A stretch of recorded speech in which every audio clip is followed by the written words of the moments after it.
Il y a un an, je suis parti en Islande avec pour idée de base d'en faire un vlog.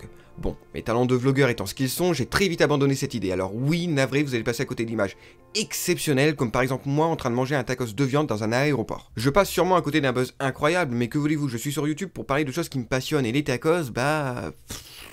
voilà quoi. Me voilà donc dans l'avion, parce que oui, vous vous doutez bien que pour aller de là à là, t'as pas 36 modes de déplacement possibles, et pour la première fois de ma vie, j'applique littéralement l'expression « voler au-dessus des rageux ». Je suis donc dans cet avion aux côtés de Florian, un ami de jeu que je connais depuis presque 7 ans, et que vous avez vu durant les compilations où vous avez pu admirer notre relation basée sur le respect. Non, non, j'ai loupé mon point. Putain, je vais te dépasser à droite. Non. Non, le bâtard. Gros con. Putain, tu m'emportes toujours dans des conneries là. Nous sommes également accompagnés de ma sœur que je connais depuis que je suis né en fait, parce que c'est ma sœur. Ouais, restez un promis, après il y a des anecdotes intéressantes. Et je me demande donc comment parler de l'Islande en dehors d'un vlog, et finalement je trouve assez vite puisque l'Islande a une histoire toute particulière avec une autre de mes passions, le cinéma. Et quand je dis cinéma, je ne parle pas du petit film d'auteur diffusé à Cannes que personne n'a vu. Là on parle de blockbuster, on parle de films vus par des millions de personnes, et il y a fort à parier que vous avez déjà vu plusieurs films tournés en Islande. Mais avant de s'attaquer au grand écran, j'aimerais parler série, avec une petite série très peu connue, Game of Thrones. Alors je vous rassure, je ne vais pas parler du fait que, oui, l'Islande a servi de lieu de tournage pour la série, notamment pour les scènes qui se déroulent au-delà du mur, parce que c'est une info qu'on nous répète depuis 8 ans désormais, et je pense donc que c'est acquis pour tout le monde. Mais en réalité, l'histoire entre l'Islande et Game of Thrones a commencé bien avant la création de la série, puisque l'auteur, George R.R. Martin, fasciné par l'Islande alors même qu'il n'y a jamais mis les pieds, s'inspire du pays et de son histoire pour créer sa série de romans aujourd'hui devenue culte, Game of Thrones. D'ailleurs, sachez que les livres ne s'appellent absolument pas Game of Thrones, mais A Song of Ice and Fire, et que l'un des surnoms de l'Islande est la terre de feu et de glace. Niveau gros clin d'œil, on est pas mal quand même. Et pour ceux qui se demanderaient d'où vient ce surnom pour l'Islande, alors pour le côté glace, je pense que c'est plutôt évident, et pour le côté feu, il faut savoir qu'à ce jour, l'Islande compte pas moins de 130 volcans actifs, dont l'un d'entre eux est entré en éruption en 2010, empêchant tout trafic aérien à cause des cendres. Sachez aussi que Thor Johnson... Thor, qui joue Gregor Clegane alias la montagne dans Game of Thrones, et qui a été élu l'homme le plus fort du monde, est d'origine islandaise. Il est né à Reykjavik, la capitale. C'est-à-dire que tu es là, tu fais ton touriste, tu te promènes, et d'un coup, BAM, tu tombes sur la montagne en personne. C'est quand même la classe. Maintenant, parlons grand écran, parce que l'Islande est un pays très apprécié par les réalisateurs, et avant de voir pourquoi, citons quelques films qui ont des scènes tournées en Islande. My parents deserve justice. I cannot let that pass. If you make yourself more, must be truly desperate to come to me for help. If we do nothing, they will destroy us. We got this far, farther than any human in history. Well, not far enough. Ago, Earth was attacked. We won the war, but they destroyed half the planet. Everyone's been evacuated. We're gonna do this, we gotta do it now!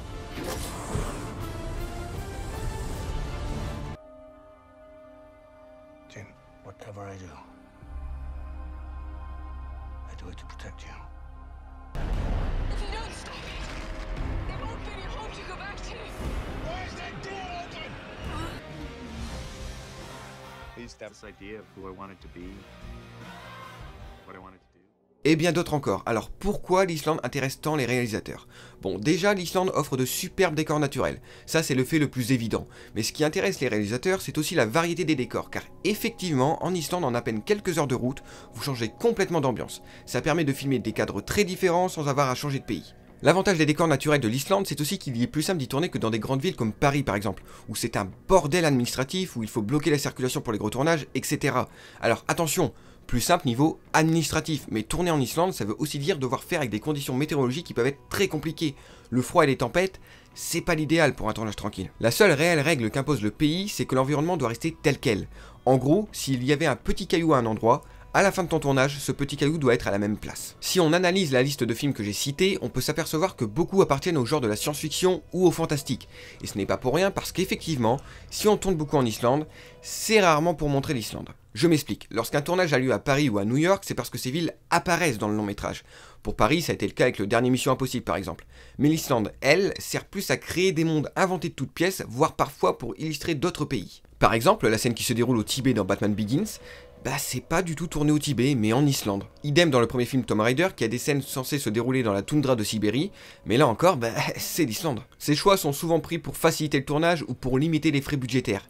Et puis des décors réels, c'est toujours mieux qu'un gros fond vert dégueulasse. Mais comme je l'ai dit précédemment, les réalisateurs aiment beaucoup l'Islande parce que l'on peut aisément faire passer certains paysages comme étant ceux d'une autre planète. C'est le cas de Interstellar. Alors je ne vais pas m'amuser à essayer de prononcer les noms islandais, mais sachez que les scènes représentant la planète d'eau ont été tournées à cet endroit, et que pour la planète de glace, le réalisateur a été tourné sur ce glacier. Et nombreux sont les films qui ont fait ça, Star Wars, Prometheus, Oblivion, bref, l'Islande est un véritable paradis pour les films de SF, notamment parce que le pays possède des décors uniques au monde. Je trouvais ça intéressant d'en parler parce que quand on parle cinéma blockbuster, on a toujours en tête cette surreprésentation du sol américain, notamment New York. Parce que visiblement, à chaque fois que la Terre est victime d'une invasion extraterrestre, c'est à New York que ça se passe d'après Hollywood. Mais en réalité, d'autres pays sont souvent utilisés, alors certes, on ne va pas filmer en Islande pour incorporer l'Islande dans son film, on y va pour avoir des décors atypiques, mais je trouve ça super cool qu'un petit pays comme celui-ci accueille autant de films blockbusters. Et je trouve également cool le fait que l'on préfère filmer des décors comme ceux de l'Islande pour créer un monde fictif, plutôt que d'avoir recours entièrement à du CGI et du fond vert. Avant de conclure cette vidéo, j'aimerais parler d'un autre média, le jeu vidéo.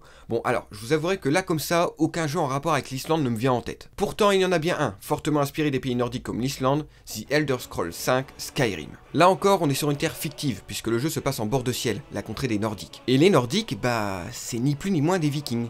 Ils ont la même mentalité guerrière, physiquement c'est très ressemblant aussi, et ils partagent plusieurs points communs. Simple exemple, les Vikings souhaitent rejoindre le Valhalla en mourant en guerrier, et les Nordiques, bah c'est exactement la même chose, sauf que vous remplacez le Valhalla par Sovngarde. Bon, ça c'est pour le peuple, mais de base on parlait de l'Islande. Eh bien, on retrouve les mêmes similitudes entre bord de ciel et l'Islande, et les pays nordiques en général. Notamment en ce qui concerne la diversité de l'environnement. Souvent en me baladant en Islande, je me suis dit, putain, ça ressemble tellement à Skyrim, et encore une fois je trouve ça intéressant que des mondes que l'on pense inventer de toutes pièces s'inspirent en fait d'environnements bien réels et de périodes ayant réellement existé. Ah, et tout comme dans Skyrim, si vous avez de la chance, vous pourrez admirer de magnifiques aurores boréales en Islande. Bon, ma chance étant ce qu'elle est, vous allez devoir vous contenter d'aurores boréales venant de Skyrim. J'ai préféré parler du pays et du lien qu'il avait avec l'une de mes passions plutôt que de simplement vous raconter mon voyage. C'était génial, hein, mais je ne pense pas que j'avais matière à en faire une vidéo. Ah si, j'ai rencontré une personne connue à l'aéroport de Reykjavik, mais... comment dire, ça aurait pu être méga classe, ça aurait pu être l'un des membres du cast de Game of Thrones, genre Emilia Clarke, avec qui je serais parti boire un petit café et tout, mais... malheureusement pour moi, avec ma chance légendaire, cette personne c'était Jerem Star.